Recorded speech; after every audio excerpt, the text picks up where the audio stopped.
So I just want to videotape this real quick because it's probably going to be one of the only times it ever shows it live on TV. I'm going to go ahead and rewind it for you guys.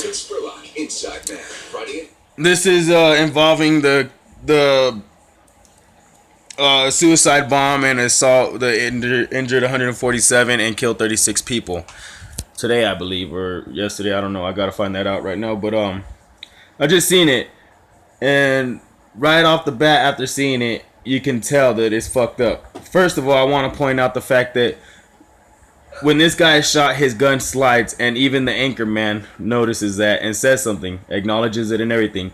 A police officer rolls up, and you can tell it's a police officer by his stance, his form, and his uniform as well. So they can't call that, irrelevant. It wasn't a police personnel, whatever. So he runs up to this guy who they just shot as a terrorist, and off of what the newsman host said, Anderson or whatever, he says that the police officer may have noticed that the guy was wearing a suicide vest. That's why he runs off.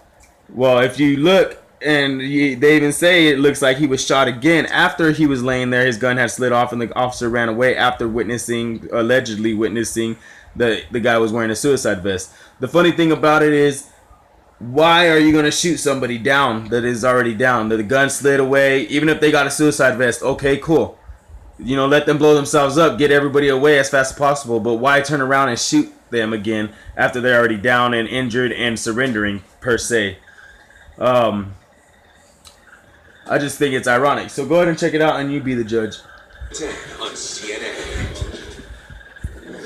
Welcome back. We are learning more by the minute about the terror attacks. 3 suicide bombers striking Istanbul's busy, heavily guarded international airport. The death toll also rising, also by the minute. Cameras catching the pandemonium as people ran through the arrivals area, fleeing gunfire, and then the following explosion. At least 36 people have now lost their lives, according to Turkey's prime minister. His government suspects ISIS, so does U.S. intelligence. Just one of 3 detonations, another caught on video, along with the gunfire and chase preceding it. Again, before showing it, I want to warn anyone with kids, this would be a good time to have them leave the room. The video begins with the killer racing down a hallway holding an assault rifle. He's hit by gunfire. That's him. One of the gunmen there. Get shot right now. Falls down.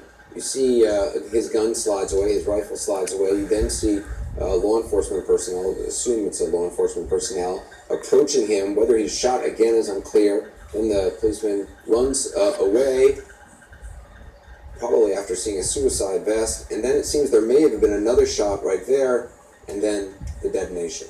36 people killed so far. That's the death toll, that's where the number stands right now. Most likely. So as I see it, the officer turned around and shot him again, trying to detonate that bomb. That's my personal opinion on this take. You be the judge. It will rise, at least 147 people wounded. We're again devoting much of this hour to any and all the developments. Lawrence Cameron was there to see the aftermath. He landed at the airport just after the explosions. He joins us now by phone. Lawrence, from what I understand, you just stepped off the plane when this happened. Can you describe what you saw, what you first saw and heard? Yeah, I just literally walked around the corner into the arrivals hall, and just the sort of sea of people charging towards me, screaming and panicking and all a bit of a mess. And initially I just thought, bomb scare, this probably happens quite a lot these days. It's funny. This happens right when a news crew lands.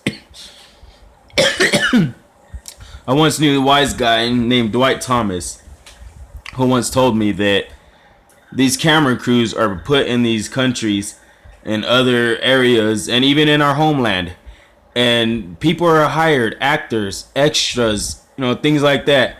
And if you think about it, out in foreign country, Africa per se, let's say you go out there with a bunch of people on a news crew and blah, blah, blah, blah, cameras and all this fancy stuff where they're not really used to it. Say, hey, you guys get together and do this for this film.